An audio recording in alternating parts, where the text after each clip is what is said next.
This is my second video update coming to you from Napa, Cyprus. And in this video update, I thought we would talk about the anti-ship missiles and the fact that everyone's talking about using those anti-ship missiles to strike at the Russian naval blockade of the Black Sea in Ukraine. And then we can also talk about the Australian elections. I actually want to talk real quickly about the Australian elections, big elections in Australia. And we can then discuss some statements from Shoigu. And we can talk about some statements from Finland.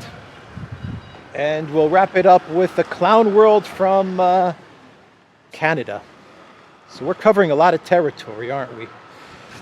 And we'll talk about some other stories, whatever comes to mind as we go along. So I'm pretty much in the city center of Napa. This is pretty much a beach town. This is your classic Cypriot beach town, and we were on like the main city strip, and we're gonna walk to let's walk to the port. We'll walk to the port. Maybe we'll do a circle around the small little white church there, and we'll wrap up the video at the end of the pier, at the end of the pier, small little pier. So that's how we'll go about this. That'll be our route. So the first story that I want to talk about is actually, let's talk about the Australia elections real quick, because that's a quick story. So we had elections in Australia, and the last I heard was that 40% of the results are in. It looks like Morrison is going to be defeated, and Australia is going to have a new government, and that government will be most likely a Labour government. It will be led by Anthony Albanese. Anthony Albanese is going to be this is what it looks like, is going to be the new Prime Minister. Once again, these are the results that I'm getting in right now, with about 40% counted. I'm sure as the video goes up and as time passes, we'll get more concrete results out of Australia. Last I heard, Labour might be in a position to form a government. They may have to form some sort of coalition minority government. Maybe they could form a majority government. I heard talk that from the results that the Greens did really well. The Green Party did well. That's kind of alarming. But I hope the Greens in Australia are nothing like the Greens in Germany. But yeah, then Australia's in trouble. But it looks like Australia is going to have a new government, and that is going to be a Labour government. Obviously, this was an election which focused a lot around the economy and the aftermath of lockdowns and the coup and all that madness that took place just 6 months ago. It's hard to believe, isn't it, that all of that stuff happened 6 months ago. But there you have it. Australia has a new government. That's how it looks, at least. And we'll see. Probably tomorrow in my next video update. Tomorrow we'll see exactly what shape that government takes. So that's the news coming out of Australia. Let's now move to, should we talk about Shoigu and Finland? Let's talk about the anti-ships. Let's talk about that. And this is a nice church, by the way. This reminds me of the churches you see on the Greek islands. You don't really see the white architecture in Cyprus that much, and the white churches, but this is a nice exception in Cyprus. So it's pretty windy too, by the way. So it's a windy, sunny day here. Luckily, I have my Duran Greek hat here, which protects me from the sun and the wind. I don't know how it protects me from the wind, but whatever. I'm just trying to promote the hat. But let's talk about the anti-ship missile, harpoon missile stuff. The sinking of the Russian ships to open up the blockade, to get food to Europe and to save the day, because that is the new narrative. I reported on it yesterday, and a couple of days ago we reported on it on the Duran, me and Alexander, and sure enough, the next day we are getting all kinds of talk about the sinking of Russian ships. Oh boy, what's that phrase? Loose lips sink ships? Well, we're getting a lot of BS about sinking Russian ships. Look, the comments after we reported on these Harpoon missiles and the fact that the UK and the US are providing anti-ship missiles in order to lift the blockade and to get wheat and food out of Ukraine and to Europe. A lot of the comments from those videos were from a lot of people that are, from what I gather, from what I read, seem to be experts with regards to these types of weapons. And the general vibe from the comments was that this is a bunch of BS. The fact that Ukraine is going to be able, the Zelensky regime, Ukraine, the collective West is going to be able to just throw in these anti-ship missiles into Odessa and just start sinking the Russian ships left and right in order to get grain and food out of Ukraine and into Europe is ridiculous. But you know, the talk is ramping up about this. I mean, on cue, we do the videos. The next day, on cue, you have people like Mitch McConnell, Rhino, Senate Minority Leader. He was once the Senate Majority Leader. This guy's the chief Rhino in the U.S. Congress, in the U.S. Senate. And he gave an interview to the New York Times. And Senator Mitch McConnell believes, and this is coming from the NYT, believes that a new package of U.S. aid to Ukraine could affect the opening of the port of Odessa. Quote, "I think this weapons package is designed to give them, the Zelensky regime, what they need now, not only to win a ground war, but hopefully have some impact on reopening the port of Odessa, because the lack of Ukrainian food will be reflected throughout the Middle East and Africa. The new package of military assistance to Ukraine may include Patriot air defense systems and long-range artillery, as well as the anti-ship missiles that Biden, as well as Boris Johnson, signed off on just 2 days ago, I believe, or yesterday, actually.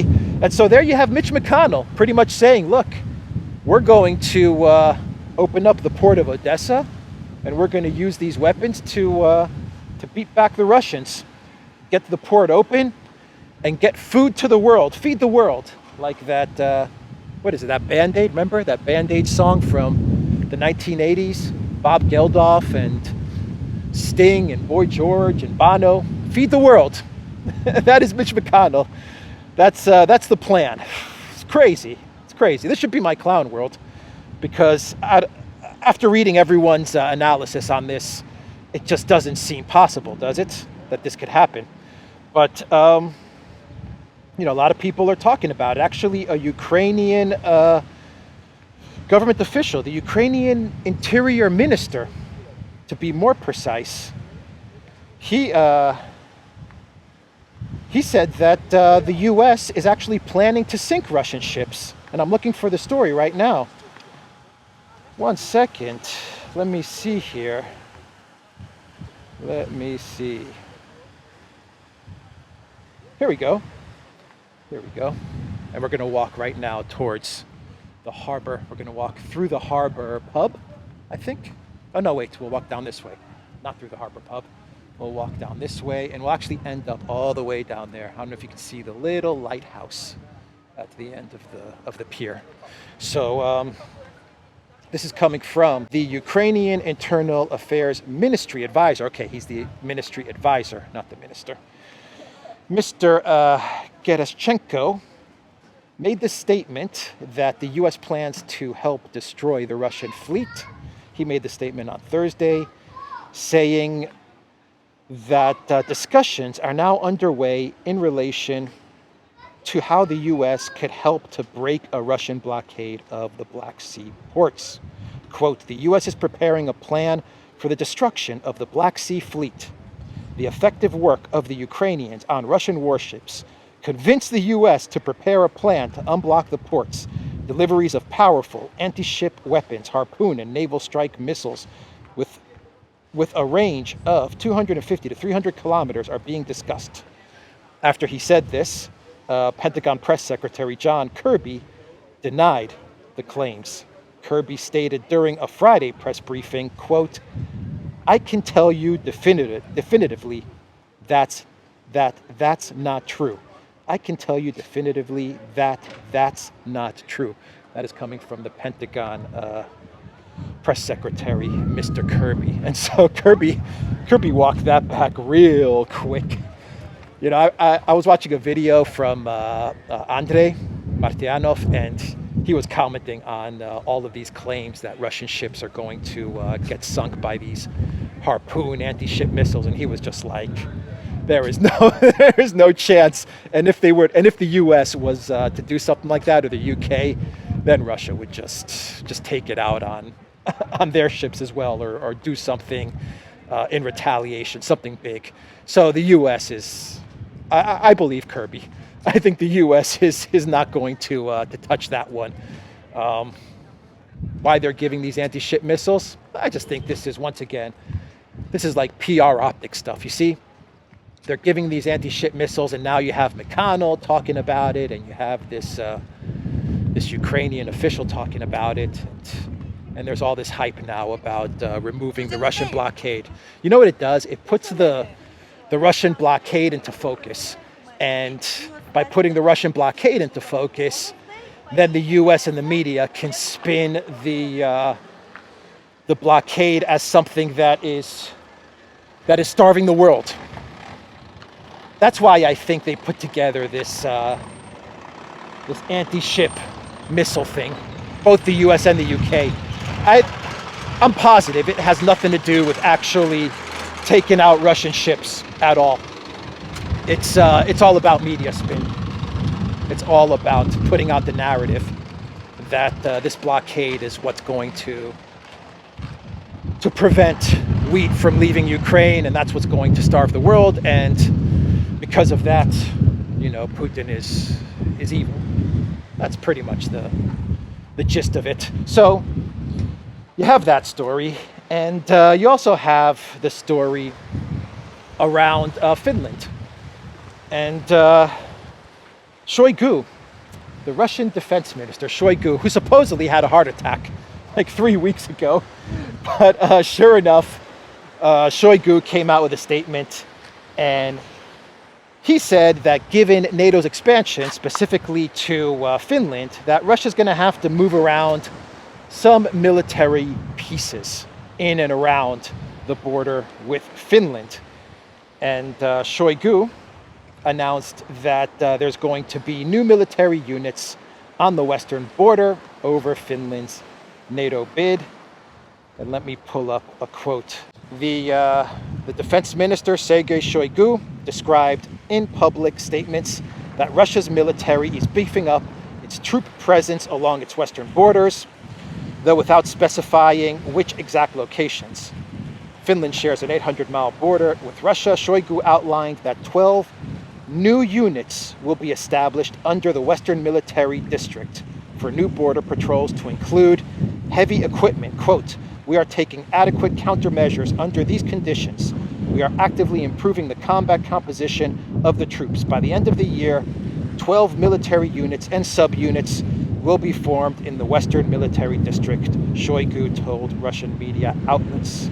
So we don't know exactly what all of this is going to consist of, the amount of troops in the units and all of these things. We don't know the specifics, but Shoigu is sending the message to Finland that Russia now is going to rethink their military presence along the border with Finland.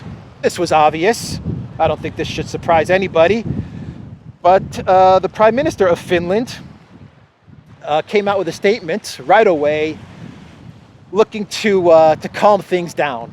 I think Finland got the message.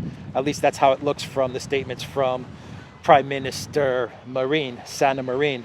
And she said that Helsinki is opposed to NATO deploying nuclear weapons or establishing bases inside Finland. if Finland joins the military alliance. Now remember, it still has to get to the vote of Turkey, and from what I understand, the U.S., there are various U.S.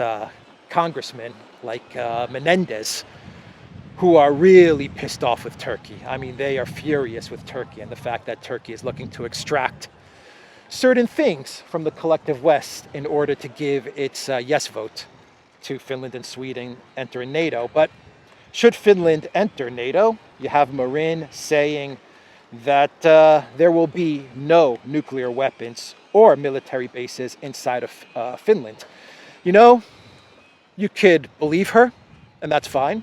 Let's say we believe her, but what's to prevent the next administration after hers to not say, you know what, let's nuke Finland up. let's put some military bases in Finland. Look at Greece. Greece has gone from just 4 or 5 years ago from not having.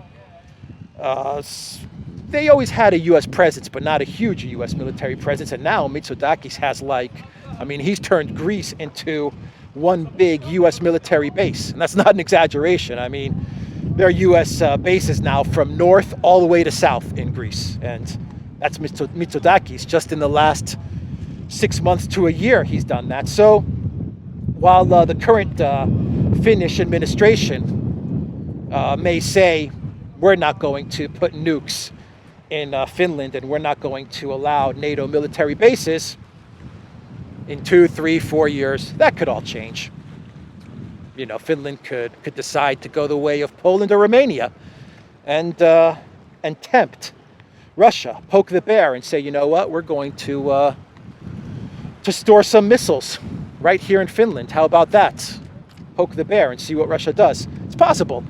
But those are the statements coming out today from the current government in Finland. That is why joining NATO is so dangerous for Finland, because you never know what government might come into power in Finland, and you never know what might prompt them to decide to poke the bear, to test fate.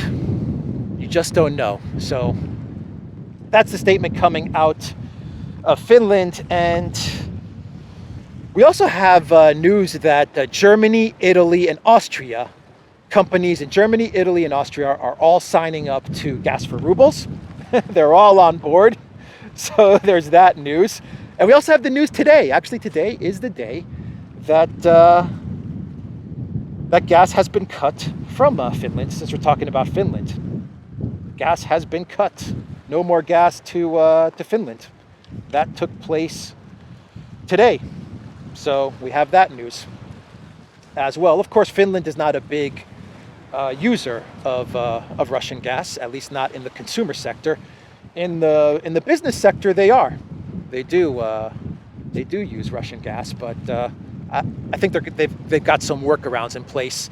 Once again, I wouldn't be surprised if Finland does end up getting Russian gas, but just having it be repackaged via some third parties, some other EU third parties like Poland, and Finland paying 10 to 20 times more for that gas, which is not good for the businesses in Finland that need that gas. But you know, you got to stick it to Putin, I guess. And I'm just trying to think, is there anything else that I would like to discuss before we get into our clown world? Let me see here. So I'm at the end of the pier, and you can see it's like a fake lighthouse. It's not a real, at least I don't think it's a real, I don't think it gives a light. Maybe it does. I don't know. But Ayia Napa has the nicest water in Cyprus. It's got like that very light blue turquoise water. The beaches here are pretty impressive. And you know, the nice white sand. Some of the beaches have that nice white sand and that blue turquoise water, and it's pretty calm too.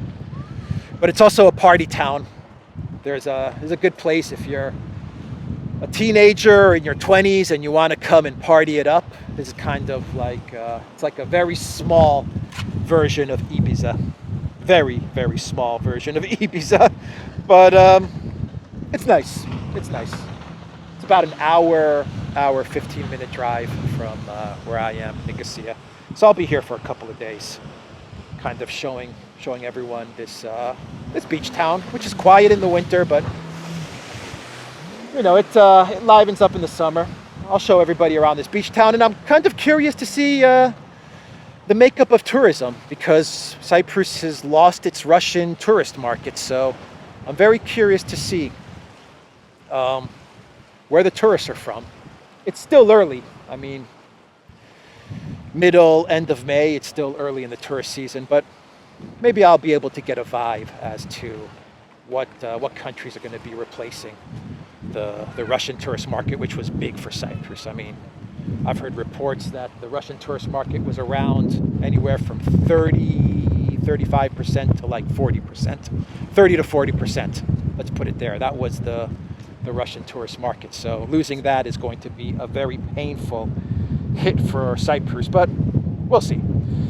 I'll try to get a feel for things. Let's do a clown world then. I think I've got all the news covered. Oh, here's something, and this is kind of a clown world, a good segment into the clown world.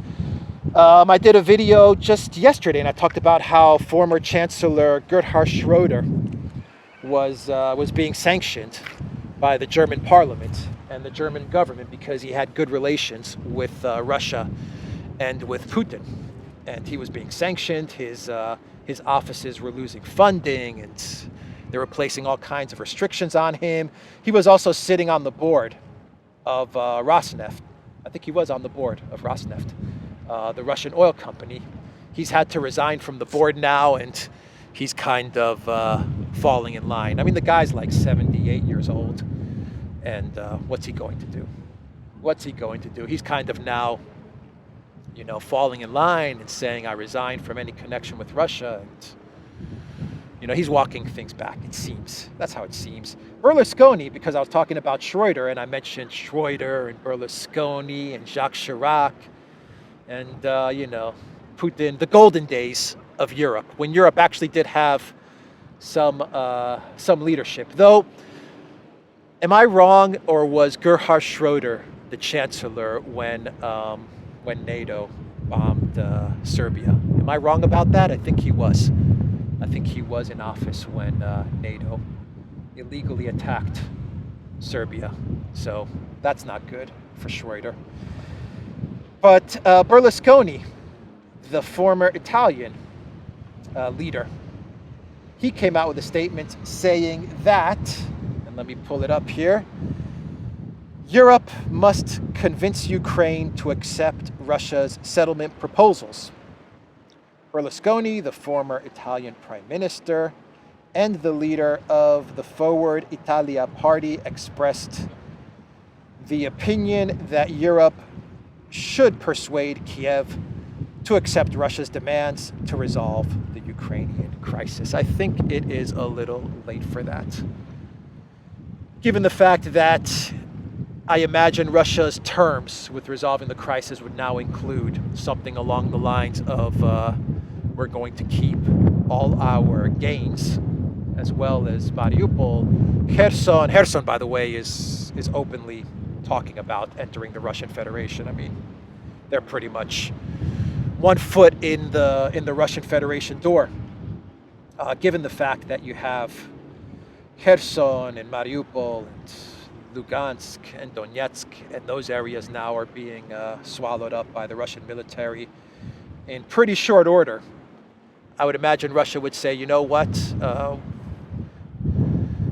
let's have a ceasefire, but we're going to keep all our gains and throw in Odessa as well. I imagine it would be something along those lines. I mean, you know, I think Berlusconi is very, very late with that statement, like 2 months, 3 months late to that one. And so with that said, let's do a clown world. There was something else I wanted to say with regards to Berlusconi, but I just forgot. It had something to do with Zelensky in Munich, and he was blabbing on about Ukraine getting nuclear weapons. Oh, that's what I wanted to say with regard to the anti-ship missiles and stuff, and how Kirby walked that back real quick. I think that the collective West learned a lesson, given the fact after these statements from this Ukrainian interior minister advisor. I think the collective West learned that next time Ukrainian officials start to blab about how they're going to destroy Russian ships and how they're going to nuke Russia, that they better come out with a statement real quick, because before the conflict started, you remember Zelensky was in Germany at the Munich security conference, and he was blabbing on about how Ukraine is going to get nuclear weapons, and then Russia was like, really? Is that so, Zelensky? You're going to get nukes now? And there was no one in D.C. in the Biden White House, not Psaki, Kamala Harris, who was in Germany at that conference, not Ursula von der Crazy, who was also at that conference, not Olaf Scholz. All of these people, none of them were there to tell Zelensky to shut the hell up and to say, look, Zelensky's talking nonsense. There are going to be no nukes in Ukraine. No one told him that. And the Russians seized on those statements. So, Kirby came out real quick. The Pentagon came out super quick and said, hell no, there's going to be no U.S.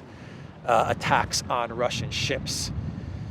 Another story, which is connected to Germany, real quick before we get to the clown world, which has to do with Canada, is that the G7, the finance ministers of the G7, they're having a meeting in Germany, and they approved another 20 billion in aid to Ukraine, 19.8 billion to be exact. And the statements coming out of that conference are along the lines of this: we are working closely with Ukraine to safeguard its macroeconomic stability in the face of the challenges posed by Russia's war of aggression, massive destruction of critical infrastructure, and the disruption of traditional shipping routes for Ukrainian exports. There you hear it again, shipping routes for Ukrainian exports. That's the big story. We will continue to stand by Ukraine throughout the war and beyond, and are prepared to do more as needed. This is a joint G7 statement with regards to the $20 billion package. At this event, of course, you had Janet Yellen. You also had Christoforou, the finance minister of Canada, who has very interesting, just Google it, don't Google it, Yandex it, who has very interesting family ties to some really nasty guys in the history of Western Ukraine, the World War II history of Western Ukraine. I will leave it there because we are going to talk about Canada real soon. Christoforou was also there. But you have these statements coming out of the G7. Once again, they're basically saying that they're in it for the long term as far as financing Ukraine, whatever that means, whatever the state of Ukraine will be after this conflict wraps up. They're on the hook, or at least they're committing themselves to be on the hook. The German finance minister, Christian Lindner, said that Germany is going to be pledging $1 billion on its own for Ukraine, which is going to come out of the 2022 budget. Congratulations, Germany. We are currently collecting the various commitments for direct liquidity support. And the German finance minister also said that the EU is contributing $9 billion. I reported on this. $9 billion of the total as well. And we feel, this is a quote, this is great. We feel responsible for the capability of the Ukrainian state and its people to defend themselves. This is what Lindner said, the German finance minister. Yeah, Germany is absolutely responsible for the mess that has taken place. I just talked about how Zelensky was at the Munich Security Council and he was talking about nukes. Olaf Scholz was there. He's the German chancellor. Ursula von der Crazy was there. She used to be the German defense minister, a failed German defense minister, and she was there. And these German officials didn't find it at all in their responsibility to maybe pull Zelensky aside and say, Zelensky, shut the hell up with your nuke talk. Or maybe they should have made a statement to the press saying that Zelensky is crazy, talking about nukes. And Germany was also a signatory, along with France, to the Minsk Accords, of which Poroshenko, Yatsenyuk, Poroshenko, Zelensky, no Ukrainian government decided to implement the Minsk. Actually, I think that Yatsenyuk was before the Minsk Accords were signed. So Poroshenko and Zelensky. Germany was a signatory, and they never pushed Ukraine to implement the Minsk Accords. Had Ukraine implemented those Minsk Accords, i.e., forget about Crimea, stop the aggression, pull back troops, and allow Lugansk and Donetsk to be in Ukraine, to be a part of Ukraine, but to have a little bit more autonomy. Those were the Minsk Accords. Ukraine would have gotten Lugansk and Donetsk in the country again, but they would have had to provide some autonomy, and they would have had to recognize, for example, the rights of Russian citizens, of Russian speakers, not Russian citizens, of Russian speakers. They would have had to recognize their rights. They would have had to allow Russian to be spoken, for Russian to be taught in school, and just basic, your basic human rights stuff, that the West talks about so much. The collective West goes off about human rights and all these things. That was the Minsk Accords, and Germany didn't do anything there. So yeah, I agree with Mr. Christian Lindner, his statement, the German finance minister. Germany is absolutely responsible for what has happened to the Ukrainian state. He doesn't mean it like that in his statement, but, that is the truth. That is the truth. He may not realize it, but he is speaking truth. So let's get to our clown world now. Canada. I talked about Chrystia Freeland. Let's talk about Canada and the fact that the Russian government, the Kremlin, has banned the CBC, the Canadian Broadcast Company. That is what the CBC stands for, isn't it? The Canadian Broadcast Company. They have been in Russia for something like 40 plus years, like 48 years. They've been working and operating in Russia. They were like fully licensed. They had a full office, staff, the works. And now they've been kicked out of Russia, completely kicked out, expelled. And the Russians expelled them because Canada expelled all of Russian media from Canada, Russian state media from Canada. Russia closes CBC Radio Canada office, unacceptable for Trudeau. This is the title of this article. It is the first time that Moscow has banned a Western media outlet since the start of the Russian offensive in Ukraine on February 24th. This took place on the 19th of May, actually. Russia explained that it was a response to the ban on broadcasting channels from the Russian group RT in Canada, decided in mid-March. So that's the reason that Russia expelled the CBC and all of the people associated with the CBC, all the employees, everybody, the office. That's why they kicked them out, is because in mid-March, Canada kicked out all of the Russian media, RT, and all of the Russian state media. I imagine Sputnik and all of that. And all of that outfit. And the clown world has to do with Teflon Trudeau. And I call him Teflon because he's the master at escaping corruption. Teflon Trudeau. Justin Trudeau tweeted this in response to the expulsion of the CBC. He said, "By his decision to expel Canadian media from Moscow, Putin is trying to prevent them from reporting facts, and this is unacceptable. Journalists must be able to work safely without censorship, intimidation, or interference." Clown world. Trudeau has made clown world a bunch of times, I believe, and congratulations, Trudeau.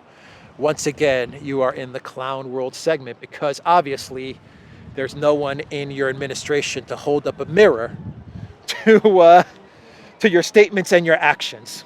This is Trudeau of SNC Lavalin fame, Trudeau of We Charity fame, Trudeau of Canadian Canadian truckers' Ottawa protest fame. I believe there was some scandal many years back about funds being used for Trudeau so that he can party on some islands or something like that. Anyway, Justin Teflon Trudeau coming out to say that why are you expelling our journalists? I mean, it's not like in mid-March we didn't expel all of your journalists, and it's not like we haven't imposed all these sanctions on you, Russia. It's not like we haven't been pouring in all kinds of money for weapons. But why are you doing this to us? Why are you doing this to us? And it took Russia 85 plus days to finally get around to expelling Canadian media from Russia. When Trudeau, the Canadian government, did it way back in March. And they've been pouring in weapons and money into the Zelensky regime for a long, long time. Hell, Canada, Trudeau and Freeland were in Kiev. When was it? Like 2 weeks ago, they were in Kiev, or a week ago. And they reopened the Canadian embassy. And then as they were there, they announced that they're going to give more money to Zelensky. So that is the clown world, everybody, from the pier here in Napa. There's a pirate ship. It says the Black Pearl, Napa. That's like one of those party ships there. But that's the video, everybody. That's my second update. And I will sign off for now. Take care. And I'm going to find a coffee shop somewhere here and get this video up.